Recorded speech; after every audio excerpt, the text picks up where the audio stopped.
Disclaimer. Just because I didn't put your favorite game on here doesn't mean I don't like it. The games on here are my personal opinion, and all have special meaning to me. I also didn't put any game on here that I didn't play. I tried to narrow it down to overall lasting effect, impact of gameplay, and its longevity as a fun and enjoyable game. I've also excluded Minecraft, as it probably would be number 1, but that's just too easy. And I tried to make the list more story-based, because that is what I love most in games. Now, without further ado, here's my personal top 10 video games of all time. Number 10. Grand Theft Auto 5. First up on the list is Grand Theft Auto 5. GTA 5 is quickly becoming one of my favorite games to play on Xbox, and it's constant fun and insanity. You know, when people aren't killing you for no reason, spawn killing you with tanks, or just being generally fucking annoying pricks. Once again, GTA's multiplayer has become a violent clusterfuck of mass murder and game-breaking glitches. But even with that annoying multiplayer, the ridiculous first few days of online, and the promises Rockstar still hasn't come through on, GTA 5 is still so much fun. But the single player is the most enjoyable part, and incredible part of this game, with outstanding characters and a great plot. I found myself always rooting for Michael, probably because he reminded me of Tony Soprano and his mobster life in The Sopranos. And of course, Trevor Phillips is one of the most insane and well-developed video game characters of all time. He's definitely at the top of my list for best character. GTA 5 would be higher on this list, but it's only been out for a few months, and I'm basing a lot of this list on a game's longevity and continuous playability. Also, nostalgia. Number 9. The Last of Us.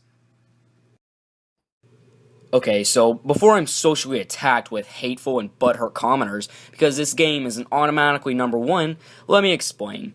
I don't usually like story-oriented games based on their longevity and lasting ability, but I do like them, but I need multiplayer with it. I don't like a game that just has story like Batman Arkham Asylum or the Batman games that are only story-oriented games because I'll eventually get bored playing the story over and over and I won't play it again.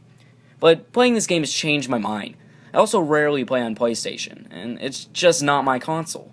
But after watching trailers and gameplay of this Naughty Dog title, I had to try it out. And did I ever?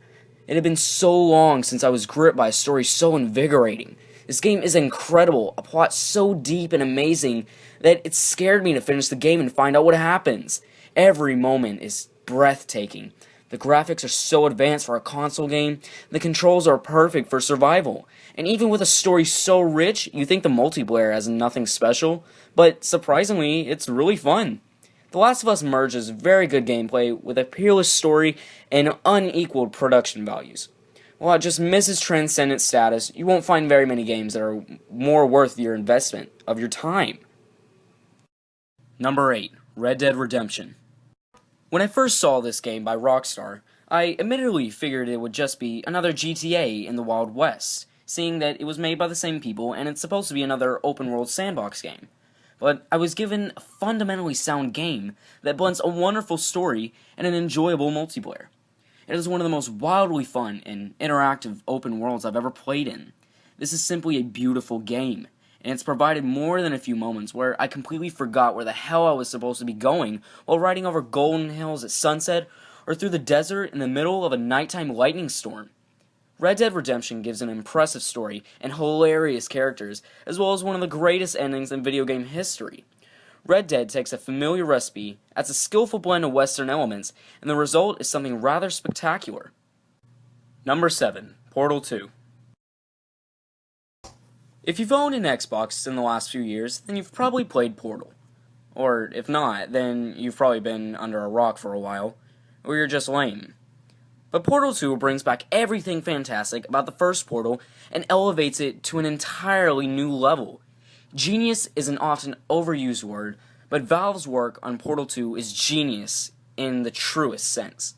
Too often video games are just mindless shooters that only have you kill everything in sight, or a ridiculous chore that has you mashing the same button the entire game.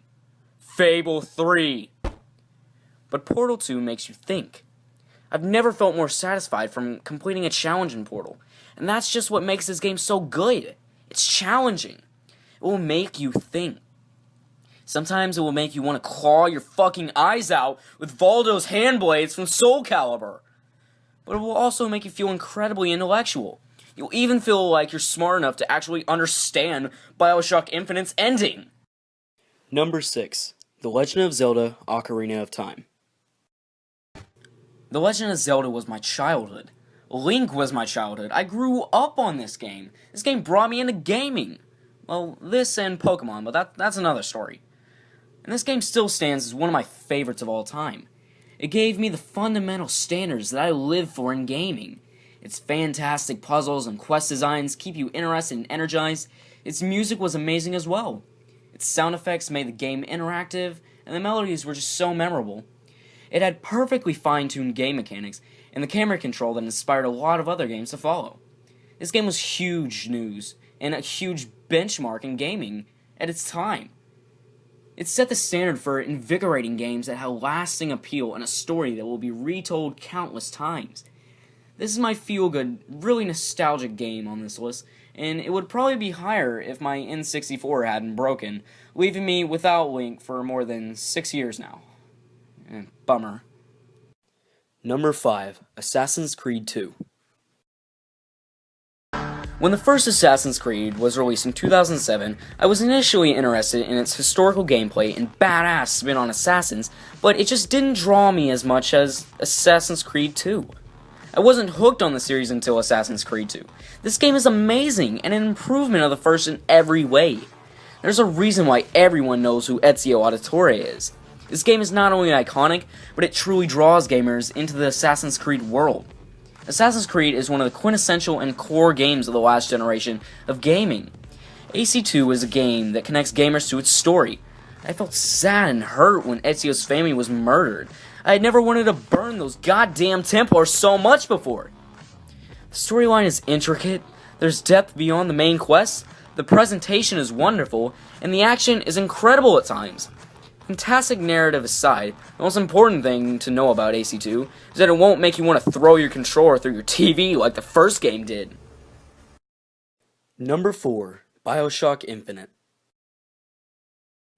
Bioshock Infinite is a visionary masterpiece of entertainment where the gameplay, characters, art style, and story all come together to make what undoubtedly will be considered one of the best games of this generation. For a while, it's a frantic and interactive shooter game, then it's a touching confession.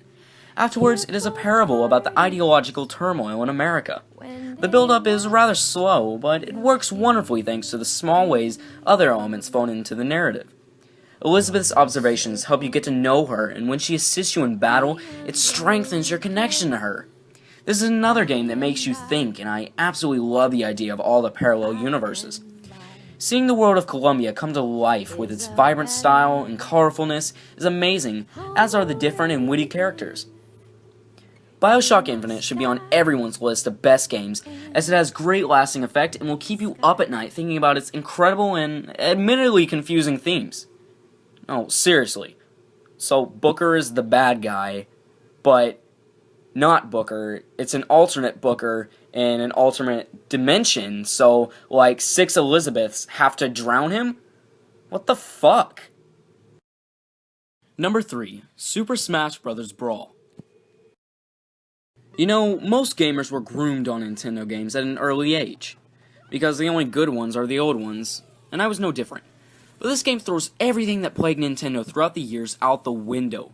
This is a sequel to Super Smash Bros. Melee, a good game yet devoid of lasting appeal. Brawl had a combat system that was innovative and groundbreaking, doing away with common one-dimensional fighter games with ridiculous combos and annoying controls. Not only was its ensemble of characters one of the most satisfying features of this game, but the addition of final smashes gave me new life and never made crushing Meta Knight's stupid bitch face into the ground more satisfying. Seriously, fuck you, Meta Knight! Super Smash Bros. Will always be one of my favorite games, and I remember spending my entire summer blowing off my friends to complete the amazing, intricate, and mind-numbingly deep story, the Subspace Emissary. This game brings all the characters from Nintendo that the world has loved for decades. And the guy from Pikmin. This is Nintendo's shining jewel and their best game, in my opinion. Number 2. Boner alert, The Elder Scrolls V, Skyrim. This game, this nerdgasm, this geek boner, this game destroyed my life. I went to rehab because of this game. I developed astigmatism that I refuse to do anything about because of this game. This game. It is the most deep and rewarding game I have ever played. I have played this game for more than 700 hours on 30 to 40 different characters. No, really. No one's boner for this game is bigger than mine. Except for maybe Wintry Snowfall. I have never devoted my life to anything. I am a slacker. I don't try hard in anything. But I gave this game my everything. I played nearly every mission, every quest, found every hidden spell, crafted every armor, sold my soul to every Daedra, and slaughtered every dragon in the fucking universe. This game will never be outlived.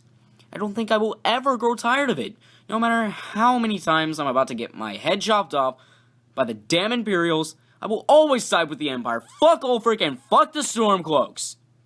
There's really not much I can't say about Skyrim that hasn't already been said. This game is incredible, beautiful, being made even more of an epic game with mods on PC. This game, for me, at least, is truly endless. And now, number 1. Halo 3. Yes, Halo is my favorite game of all time. Halo is my favorite game series, and is my favorite story of all time. I started really gaming with Halo Combat Evolved. It's the first game I ever played on Xbox, and that's what got me hooked. Then I played Halo 2, and with Halo 3, a masterpiece was born.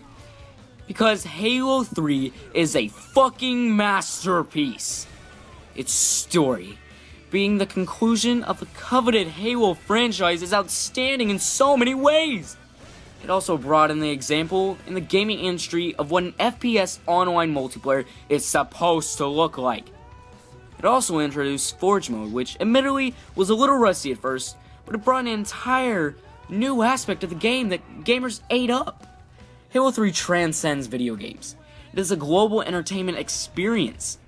Just as Lord of the Rings, Return of the King, Spider-Man 3 brought to a close two of the most lucrative and epic film trilogies of all time, Halo 3 brings to a close, perhaps the most complete, engaging, and downright fun video game trilogy of all time.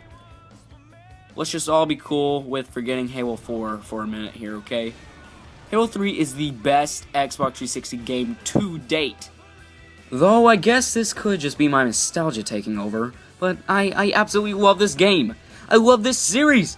Halo is one of the best video game franchises of all time, and this game made it a national treasure of the video game world, and that is why it is my favorite video game of all time. Thanks for watching, everyone, and I hope you enjoyed this video as much as I did making it.